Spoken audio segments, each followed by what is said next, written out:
हाँ, सभी स्टूडेंट, आज हम बाल विकास से संबंधित जो सिद्धांत है, उन बाल विकास से संबंधित उन सिद्धांतों के विषय में हम अध्ययन करेंगे। चूँकि बालक का जो विकास होता है वो उसके गर्भावस्था से ही प्रारंभ हो जाता है और विकास के बारे में ऐसा कहा जाता है कि ये जीवन पर्यंत या मृत्यु पर्यंत ये चलता रहता है। विकास की विभिन्न जो अवस्थाएं हैं वो मनोवैज्ञानिकों के द्वारा बताई गई है। सबने अलग अलग प्रकार से विकास की अवस्थाओं के बारे में वर्णन किया है। कुछ मनोवैज्ञानिक 3 ही अवस्थाओं के अंदर विभाजित करते हैं विकास को, तो कुछ मनोवैज्ञानिक जो विकास है उसको 4 अवस्था बताते हैं, कुछ 6 अवस्था बताते हैं, कुछ 8 अवस्थाओं में विभाजित करते हैं। यानी सभी जो मनोवैज्ञानिक है वो विकास को अलग अलग प्रकार से प्रतिपादित करने का प्रयास करते हैं। क्योंकि विकास जो होता है वो वृद्धि से अलग होता है। वृद्धि जो होती है वो शारीरिक होती है, जबकि विकास जो होता है वो शारीरिक और मानसिक दोनों ही प्रकार का होता है। तो विकास से संबंधित कुछ मनोवैज्ञानिकों ने अपने सिद्धांत प्रतिपादित किए हैं और उन सिद्धांतों के आधार पर उन्होंने ये बताने का प्रयास किया है कि जो विकास होता है वो विकास किस प्रकार से होता है और विकास की जो प्रक्रिया होती है वो किस प्रकार से चलती है। जैसे पहला जो विकास का सिद्धांत है वो है विकास की दिशा का सिद्धांत। पहला सिद्धांत है इससे संबंधित विकास की दिशा का सिद्धांत। विकास की दिशा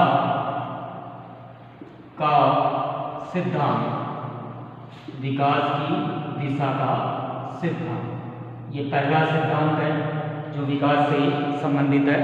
विकास की दिशा का सिद्धांत। इन मनोवैज्ञानिकों का ये मानना है कि जो विकास होता है वो विकास हमेशा सिर से पैर की ओर होता है, यानी मस्तिष्क उन्मुख होता है।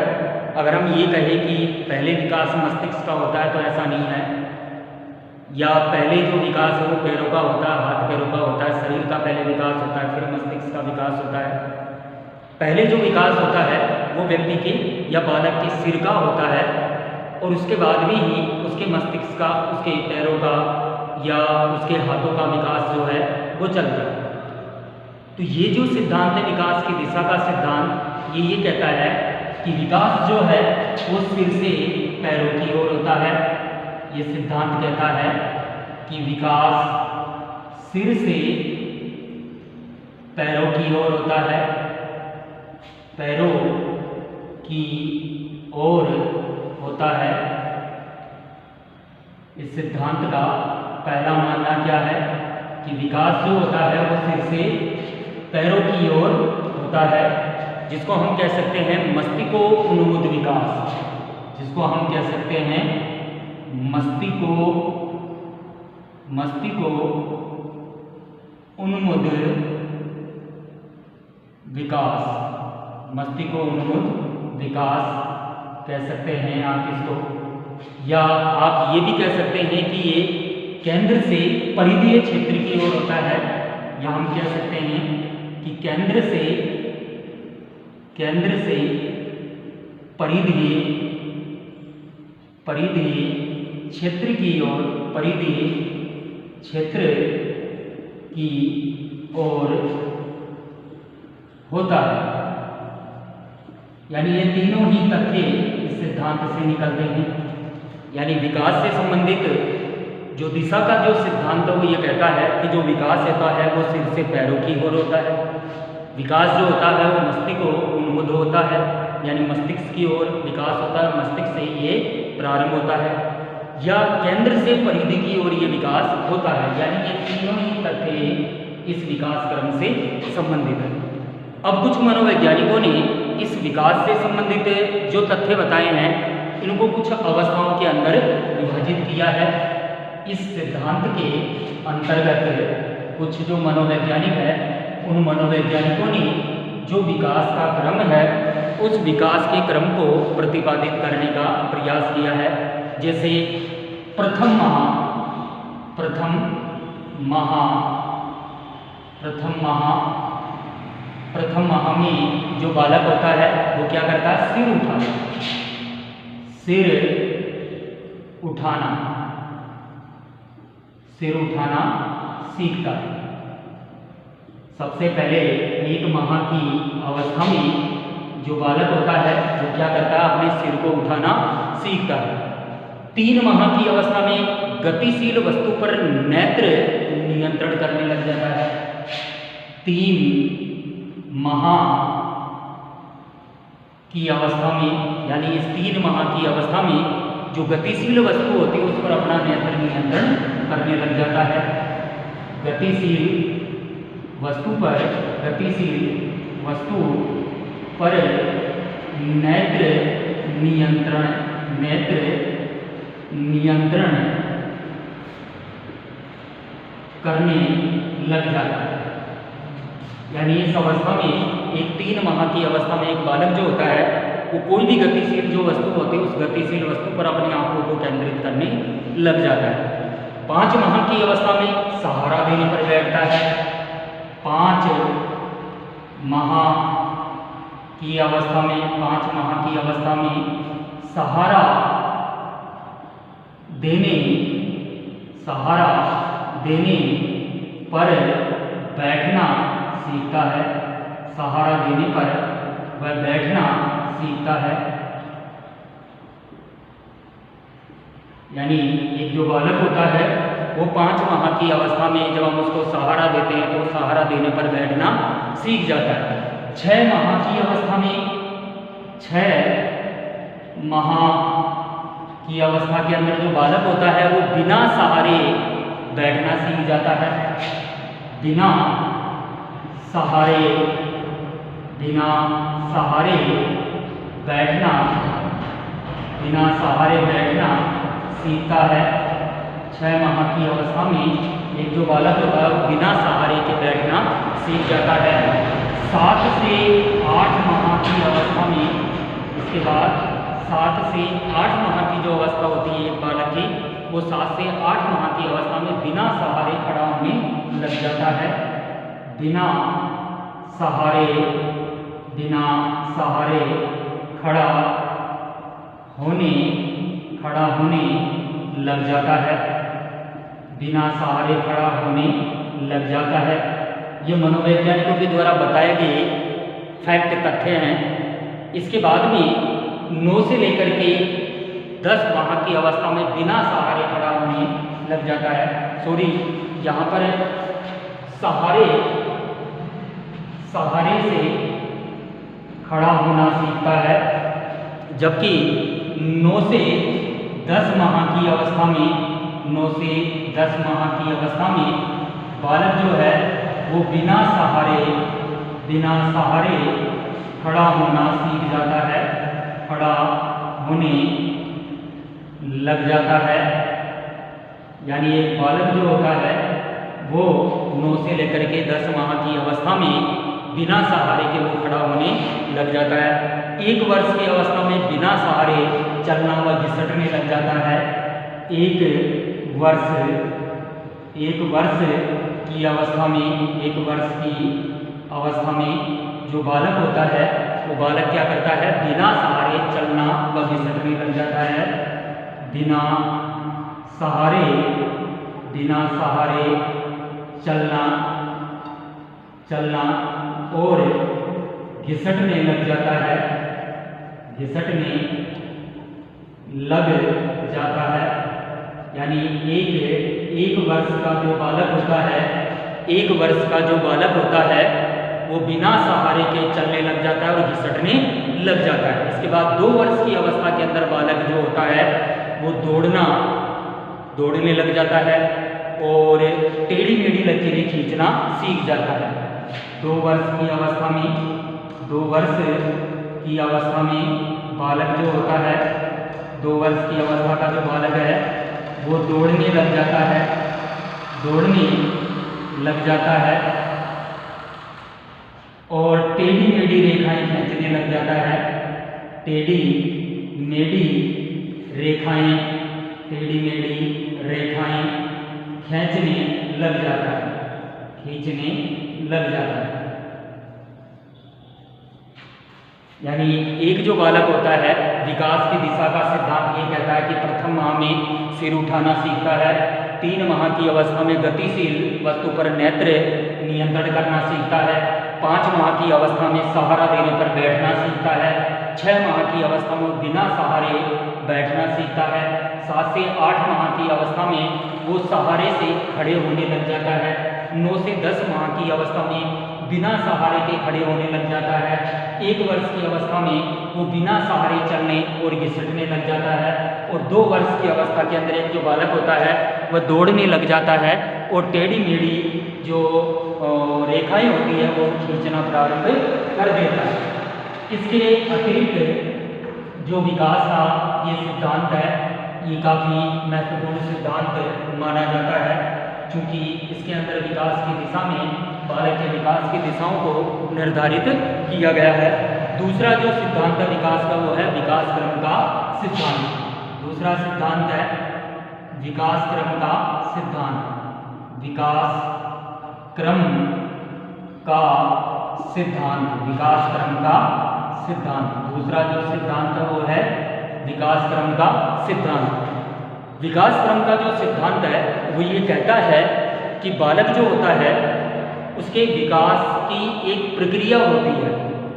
प्रारंभ में बालक जो होता है वो सुनता है, सुनने के बाद में वो बोलना सीखता है, बोलने के बाद में फिर उस वस्तु को पढ़ना सीखता है, उस तथ्य को पढ़ना सीखता है और फिर लिखना सीखता है। यानी ये जो प्रक्रिया होती है विकास के क्रम के सिद्धांत की जो प्रक्रिया होती है वो प्रक्रिया LSRW पे चलती है। LSRW की प्रक्रिया चलती है, इसमें LSRW की प्रक्रिया चलती है। L यानी L का अर्थ है लिसन, यानी सुनना। सबसे पहले बालक क्या करता है? सुनना सीखता है। फिर S स्पीक, बोलना सीखता है, फिर बोलता है। फिर उसके बाद R यानी पढ़ना सीखता है, रीडिंग, पढ़ना सीखता है। और फिर W यानी रीडिंग, लिखना सीखता है, राइटिंग। W बराबर राइटिंग यानी लिखना सीखता है। यानी विकास क्रम का जो सिद्धांत है वो ये कहता है कि बालक की जो अनुक्रियाएं होती हैं उन अनुक्रियाओं के अंदर एक विकास की एक निश्चित क्रम होता है।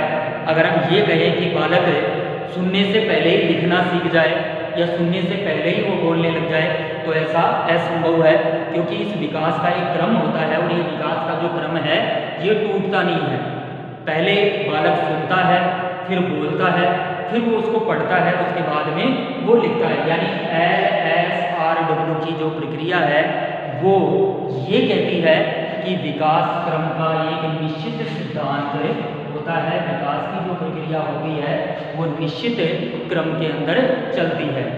तीसरा है परस्पर संबंध का सिद्धांत। तीसरा जो सिद्धांत है वो है परस्पर संबंध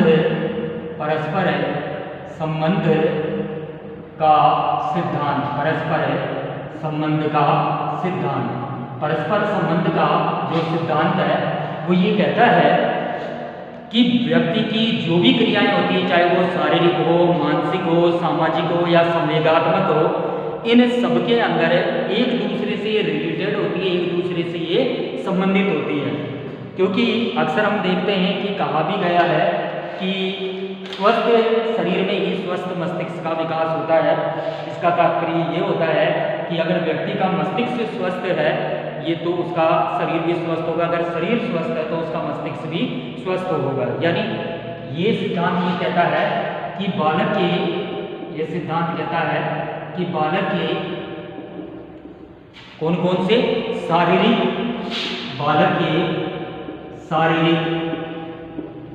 प्लस मानसिक प्लस सामाजिक व संवेगात्मक प्लस सामाजिक और संवेगात्मक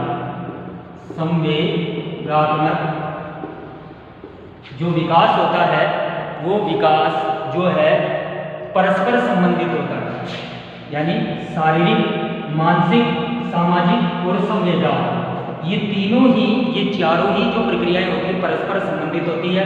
अगर शरीर का विकास हो जाता है तो मन का विकास नहीं होगा, अगर मानसिक विकास बालक का हो जाता है तो हो सकता है शारीरिक विकास नहीं हो सकता है शारीरिक और मानसिक दोनों विकास हो जाए तो सामाजिक विकास नहीं हो या संवेगों का विकास नहीं हो। इसलिए विकास का जो सिद्धांत है, परस्पर संबंध का सिद्धांत, वो ये कहता है कि बालक के शारीरिक, मानसिक, सामाजिक और संवेगात्मक इन तीनों के अंदर क्या होता है, आपस में संबंध होता है। इसलिए हम इसको एक उदाहरण द्वारा भी पेश कर सकते हैं। इसका हम एक उदाहरण दे सकते हैं। उदाहरण है, स्वस्थ शरीर में स्वस्थ मस्तिष्क का विकास होता है। स्वस्थ, इसका उदाहरण है, स्वस्थ शरीर में स्वस्थ मस्तिष्क का विकास होता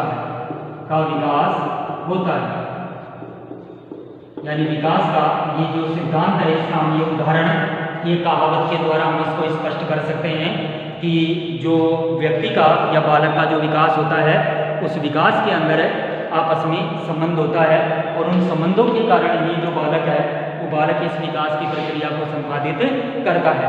चौथा है निरंतर विकास का सिद्धांत। चौथा इसका सिद्धांत है निरंतर विकास का सिद्धांत। चौथा जो इसका सिद्धांत है वो है निरंतर विकास का सिद्धांत। निरंतर विकास का सिद्धांत, चौथा सिद्धांत है विकास का, निरंतर विकास का सिद्धांत। निरंतर विकास का जो सिद्धांत है ये कहता है कि जो विकास होता है वो बालक के गर्भ अवस्था से प्रारंभ होते हुए आजीवन यानी उसके मृत्यु पर्यंत ये विकास जो है वो चलता रहता है। यानी विकास की जो प्रक्रिया होती है वो अविराम गति से चलती रहती है। इसका उदाहरण दे सकते हैं, विकास की प्रक्रिया अविराम गति से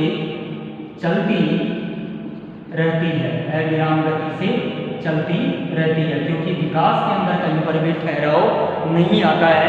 जहाँ पर ठहराव आ जाता है तो इसका तात्पर्य है कि व्यक्ति की मृत्यु हो गई। इसलिए ये कहता है कि निरंतर विकास का सिद्धांत ये कहता है कि बालक का जो विकास होता है वो जन्म से लेकर के मृत्यु पर्यंत चलता रहता है। हम इसको ये भी कह सकते हैं कि विकास जो होता है, विकास गर्भावस्था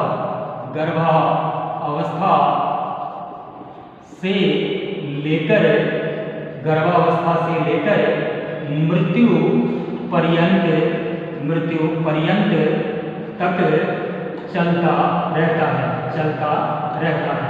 यानी विकास का जो निरंतर क्रम का सिद्धांत है, निरंतर विकास का जो सिद्धांत है वो ये कहता है कि विकास जो होता है वो गर्भावस्था से ही प्रारंभ हो जाता है। कई बार हम इसका आंसर गलत कर देते हैं कि हमें ऐसा लगता है कि विकास जो जन्म के साथ प्रारंभ होता है। नहीं, विकास जो है वो बालक माँ के गर्भावस्था से ही प्रारंभ हो जाता है। यानी बालक जब माँ के गर्भ में जाता है तभी से उसका जो विकास होता है वो प्रारंभ हो जाता है। अब है छठा जो सिद्धांत है, पांचवा, वो है एकीकरण का सिद्धांत। पांचवा जो सिद्धांत है वो है एकीकरण का सिद्धांत। पांचवा सिद्धांत है एकीकरण का सिद्धांत। पांचवा सिद्धांत है एकीकरण का सिद्धांत, विकास के एकीकरण का सिद्धांत। यानी पहले संपूर्ण अंगों का फिर अंगों के भागों का चलाना सीखता है। यानी हमने देखा है, अक्सर आप देखते हैं कि बालक जो होता है उस बालक का जो विकास होता है उसमें अक्सर हमें देखा जाता है कि बालक जो होता है वो पहले अपने पूरे हाथों को चलाना सीखता है। आपने देखा होगा एक छोटा बच्चा जो होता है 1 माह का जो बालक होता है वो अपने पैरों को जोर जोर से, हाथ या पैरों को जोर जोर से हिलाने लग जाता है, क्योंकि वो जोर जोर से पहले अपने हाथ पैरों को हिलाता है, तब तक उसकी उंगलियां जो है वो क्रियाशील नहीं होती है। इसलिए पहले जो बालक है अपने संपूर्ण अंगों का और फिर उन अंगों के भागों को चलाना सीखता है। ये एकीकरण का सिद्धांत क्या कहता है कि बालक पहले संपूर्ण अंगों को चलाना सीखता है, फिर उन संपूर्ण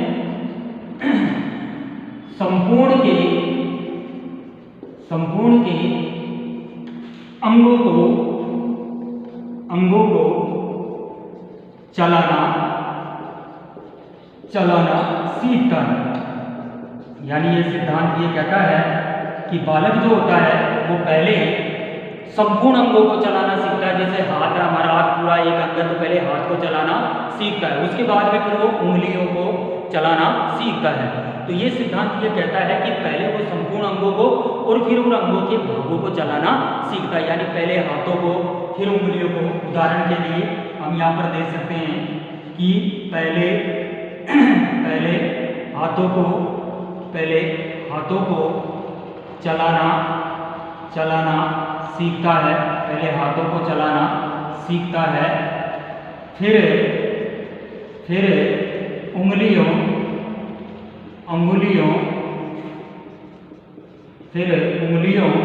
को चलाना सीखता है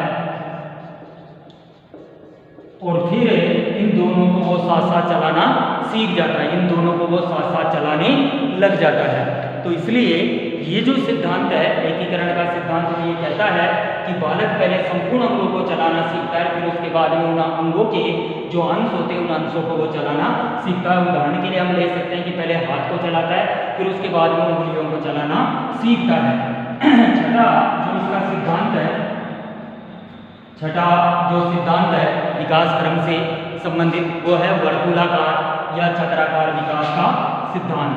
यह है वर्तुलाकार या चक्राकार विकास का सिद्धांत।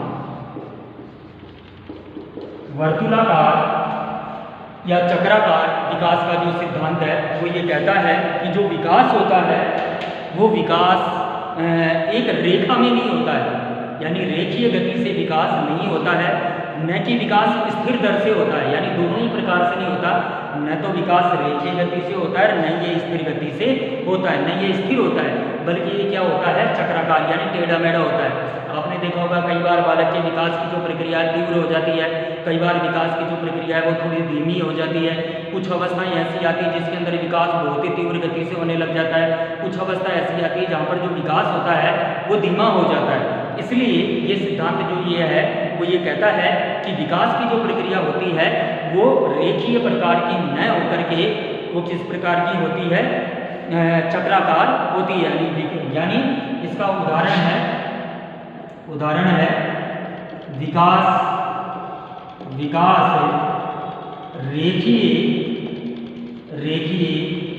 स्वरूप में नहीं होता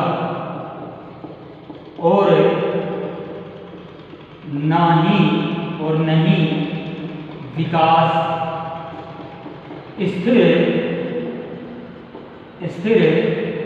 गति से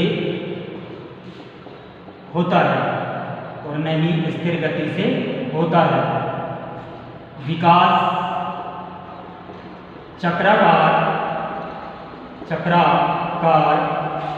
रूप में होता है,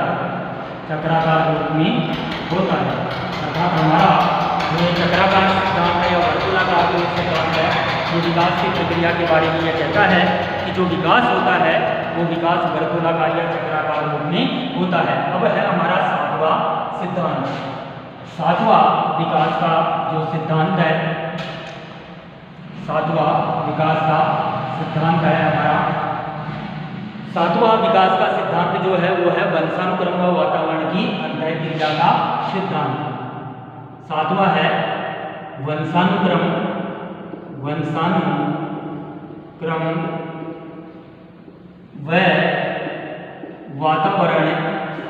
व वातावरण की अंतःक्रिया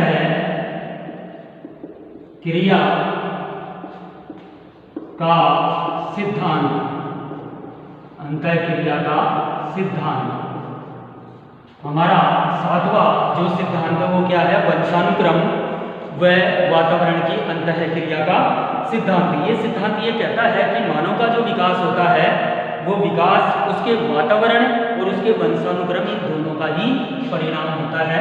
यानी विकास जो होता है, विकास बराबर क्या होता है? वंशानुक्रम प्लस वातावरण की अंतःक्रिया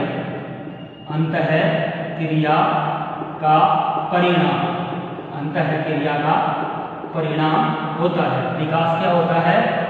विकास वंशानुक्रम प्लस वातावरण दोनों की अंतःक्रिया का परिणाम होता है। कुछ मनोवैज्ञानिक ऐसा मानते हैं कि ये जोड़ न होकर के ये गुणा होता है। यानी वंशानुक्रम और वातावरण दोनों का क्या होता है? गुणनफल होता है। वंशानुक्रम और वातावरण का गुणनफल होता है। ऐसा मनोवैज्ञानिकों का मानना है। तो हम ये कह सकते हैं कि वंशानुक्रम व वातावरण का अंतःक्रिया का परिणाम होता है। ये सिद्धांत ये कहता है। आठवां सिद्धांत है व्यक्तिगत विभिन्नता का सिद्धांत। आठवां सिद्धांत है व्यक्तिगत विभिन्नता का सिद्धांत। आठवां जो सिद्धांत है व्यक्तिगत विभिन्नता का सिद्धांत। आठवां सिद्धांत है व्यक्तिगत विभिन्नता का सिद्धांत। व्यक्तिगत विभिन्नता का सिद्धांत। ये सिद्धांत ये कहता है कि प्रत्येक व्यक्ति का जो विकास क्रम होता है वो अलग अलग प्रकार का होता है। यानी सभी व्यक्तियों का जो विकास है वो एक समान नहीं होता है। प्रत्येक का जो विकास क्रम होता है वो अलग अलग प्रकार से होता है। किसी का मानसिक विकास ज़्यादा तीव्र गति से होता है तो शारीरिक विकास कम गति से होता है। किसी का शारीरिक विकास तीव्र गति से हो जाता है तो मानसिक विकास तीव्र गति से नहीं होता है। तो इसलिए ये सिद्धांत ये कहता है कि प्रत्येक व्यक्ति के विकास का अपना एक स्वरूप होता है और प्रत्येक व्यक्ति भिन्न भिन्न प्रकार से विकास की प्रक्रिया का परिणाम होता है। यानी ये कहता है कि प्रत्येक व्यक्ति विकास की भिन्न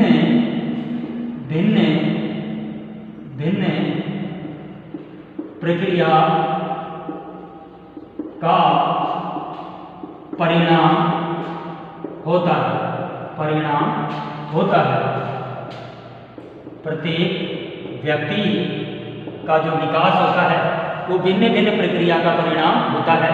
प्रत्येक व्यक्ति अलग अलग प्रकार से विकास की प्रक्रिया का परिणाम होता है। किसी का शारीरिक विकास पहले हो जाता है तो मानसिक विकास बाद में होता है। मानसिक विकास धीमी गति से होता है तो शारीरिक विकास तीव्र गति से हो जाता है। तो ये सिद्धांत ये कहता है कि प्रत्येक व्यक्ति जो होता है उसका जो व्यक्तिगत विकास होता है वो भिन्न भिन्न प्रकार का होता है। हम इसको एक समान नहीं मान सकते। प्रत्येक जो प्राणी का विकास क्रम होता है विकास क्रम की जो प्रक्रिया होती है वो भिन्न भिन्न प्रकार की होती है। नौवां है समान प्रतिमान का सिद्धांत। नौवां है समान प्रतिमान का सिद्धांत। समान प्रतिमान का सिद्धांत। ये विकास का नौवां सिद्धांत है। विकास का नौवां सिद्धांत जो है समान प्रतिमान का सिद्धांत है। समान प्रतिमान का सिद्धांत ये कहता है कि प्रत्येक चाहे वो पशु हो या व्यक्ति हो वो अपनी ही जाति के प्रतिमान के अनुसार विकास करता है। जैसे आपने देखा होगा कि एक जो गाय का बच्चा होता है वो जन्म लेते ही चलना प्रारंभ कर देता है। इसलिए एक गाय का बच्चे का जो विकास होता है वो जन्म लेते ही चलना प्रारंभ कर देता है। जबकि एक मानव का जो बच्चा होता है, आपने देखा होगा कि वो जन्म के साथ चलना प्रारंभ नहीं करता है, बल्कि धीरे धीरे पहले वो अपने हाथ पैर हिलाना सीखता है, फिर धीरे धीरे घसीटना सीखता है, फिर घिसटते घिसटते चलना सीखता है।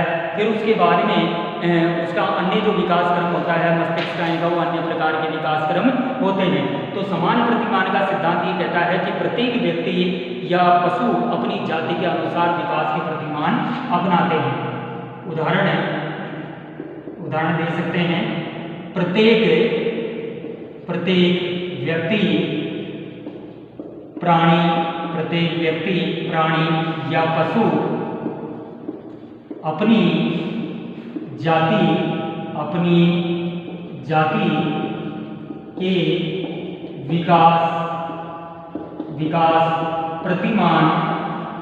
विकास प्रतिमान का अनुसरण करते हैं। प्रत्येक व्यक्ति या प्राणी जो है अथवा पशु है, वो अपनी जाति के विकास प्रतिमान का अनुसरण करते हैं। जैसे उदाहरण हम ले सकते हैं, गाय का बछड़ा जन्म लेते ही खड़ा होना सीख जाता है,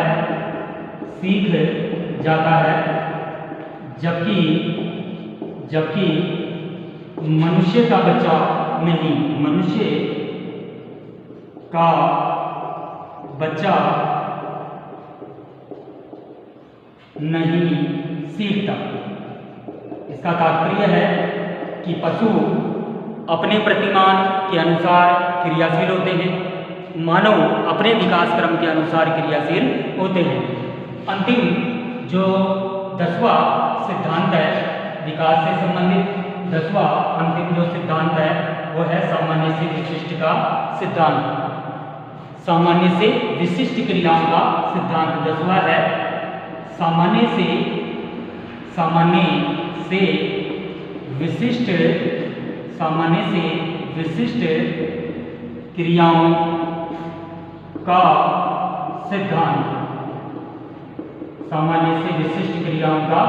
सिद्धांत। सामान्य से विशिष्ट क्रियाओं का सिद्धांत ये कहता है कि बालक जो प्रारंभिक जो कुछ भी सीखता है वो पहले सामान्य चीज़ों को ही ग्रहण करता है, उसके बाद भी वो जो विशिष्ट चीज़ें होती हैं उनको सीखने का प्रयास करता है। यानी एक विकास की प्रारंभिक अवस्था में जो बालक होता है वो सामान्य चीज़ों को ही ग्रहण करता है, या हम ये कह सकते हैं कि बालक प्रारंभ में सरल प्रत्यय को ग्रहण करता है और जैसे जैसे बड़ा होता है कठिन से कठिनतर प्रत्यय को ग्रहण करने लग जाता है। उदाहरण के लिए हम कह सकते हैं, बालक प्रारंभ में सरल प्रत्ययों को ही ग्रहण करता है और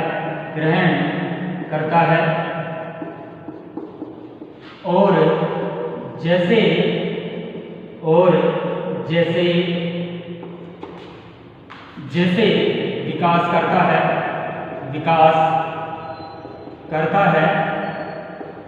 कठिन तर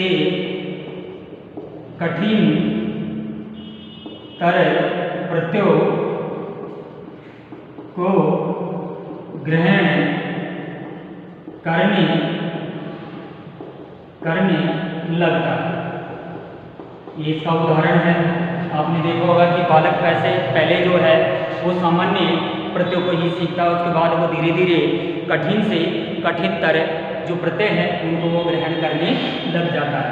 तो ये तो है विकास के सिद्धांत है, अलग अलग विकास के सिद्धांत इनके द्वारा बताए गए हैं।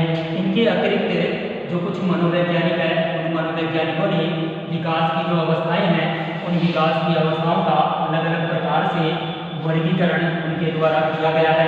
जो वर्गीकरण है चूँकि ये भी काफ़ी बड़ा है, तो सबसे पहले हम 1-2 मनोवैज्ञानिकों के वर्गीकरण के बारे में ही अध्ययन करेंगे। उसके बाद में जो अन्य वर्गीकरण के बारे में अध्ययन करेंगे, जैसे जो बालक की अवस्थाएं उन अवस्थाओं के बारे में अलग अलग मनोवैज्ञानिकों ने अपना अपना वर्गीकरण प्रस्तुत किया है। जैसे रॉस नामक जो मनोवैज्ञानिक है, रॉस ने विकास की 4 अवस्थाएं बताई है। विकास की 4 अवस्थाएं बताई है। इन्होंने विकास की 4 अवस्थाएं बताई है। रॉस ने विकास की कितनी अवस्थाएं बताई है? विकास में जो रॉस है तो उसने विकास की 4 अवस्थाएं बताई है। ये 4 अवस्थाएं हैं। पहली है शैशव अवस्था। पहली अवस्था है शैशव अवस्था। शैशव अवस्था का कार्य इन्होंने बताया है 1 से लेकर के 3 वर्ष का। 1 से लेकर के 3 वर्ष की अवस्था होती है। 1 से लेकर के 3 वर्ष तक की अवस्था इन्होंने बताई है। ये दूसरी प्रारंभिक बाल्य अवस्था।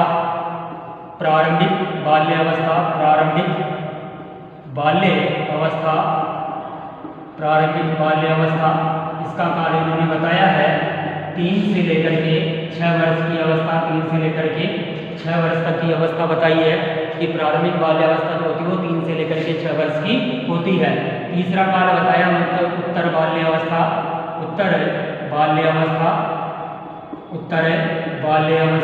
ये इन्होंने इसका तीसरा काल बताया, जिसका समय इन्होंने 6 से 12 वर्ष बताया है। 6 से लेकर के 12 वर्ष की अवस्था इन्होंने बताई है।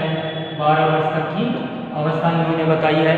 इसके अलावा किशोर अवस्था, चौथी जो अवस्था बताई है वो है किशोर अवस्था। किशोर अवस्था का जो काल है वो इन्होंने 12 से लेकर के 18 वर्ष के बीच में बताया। 18 वर्ष तक, 12 से लेकर 18 वर्ष तक की अवस्था इनके द्वारा बताई है। तो रॉस ने मानव या बालक का जो विकास है उस बालक के विकास की ये 4 अवस्थाएं इनके द्वारा बताई है। शैशव अवस्था का जो काल है इन्होंने जन्म से लेकर के 3 वर्ष तक का बताया है। प्रारंभिक बाल्यावस्था का जो काल है इन्होंने 3 से लेकर के 6 वर्ष तक का बताया है। उत्तर बाल्यावस्था का जो काल है वो 6 से लेकर के 12 वर्ष की अवस्था बताया है। और किशोर अवस्था का जो काल है वो इन्होंने 12 से लेकर के 18 वर्ष तक की अवस्था बताया है। इसके अतिरिक्त जो सेले नामक मनोवैज्ञानिक थे उन्होंने भी 4 अवस्थाओं में बांटा है। सेले नामक मनोवैज्ञानिक इन्होंने भी 4 अवस्थाएं बताई है। जो सेले नामक मनोवैज्ञानिक है इन्होंने 3 ही अवस्थाएं बालक के विकास की बताई है। बालक के विकास की 3 अवस्थाएं बताई है। 3 अवस्थाएं इन्होंने बताई है। बालक के विकास की 3 अवस्थाएं बताई है। सेले नामक जो मनोवैज्ञानिक है उन्होंने बालक के विकास की कितनी अवस्थाएं बताई है? मात्र 3 ही अवस्थाएं इनके द्वारा बताई गई है। उन्होंने पहली अवस्था है शैशव अवस्था। शैशव अवस्था का जो काल है इन्होंने बताया है जन्म 1 वर्ष से लेकर के 5 वर्ष तक की अवस्था। 5 वर्ष तक की अवस्था को इन्होंने जो है शैशव अवस्था का नाम दिया है। बाल्य अवस्था दूसरा है। दूसरी अवस्था जो इन्होंने बताई है वो बताई है बाल्य अवस्था। ये जो अवस्था है ये बताई इन्होंने 5 से लेकर के 13 वर्ष तक की अवस्था।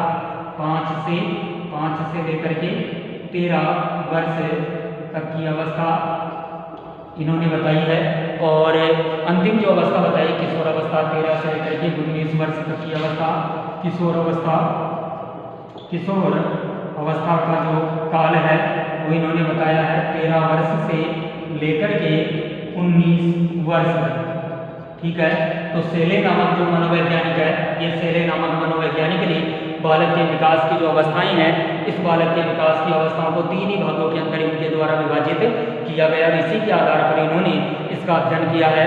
इन्होंने बताया है कि विकास की ये 3 ही अवस्थाएं होती है, एक शैशव अवस्था, एक बाल्य अवस्था और एक किशोर अवस्था। शैशव अवस्था का जो काल है वो 1 से लेकर के 5 वर्ष का होता है। बाल्य अवस्था का जो काल होता है वो 5 से लेकर के 13 वर्ष का होता है, जबकि किशोर अवस्था का जो काल है वो 13 से लेकर के 19 वर्ष का होता है। इसके अलावा कई जो मनोवैज्ञानिक है उन मनोवैज्ञानिकों ने अपने अपने आधार पर इनका वर्गीकरण किया है। जैसे E.V. हरलॉग जो है उन्होंने 8 अवस्थाओं में विभाजित किया है। पॉल सनिक ने भी 8 अवस्थाएं बताई है। जो पॉल नामक मनोवैज्ञानिक है उन्होंने भी 8 अवस्थाएं बताई है। इनके द्वारा बताई गई जो विभिन्न अवस्थाएं उन मनोवैज्ञानिक की उन अवस्थाओं के बारे में हम नेक्स्ट वीडियो के अंदर अध्ययन करेंगे।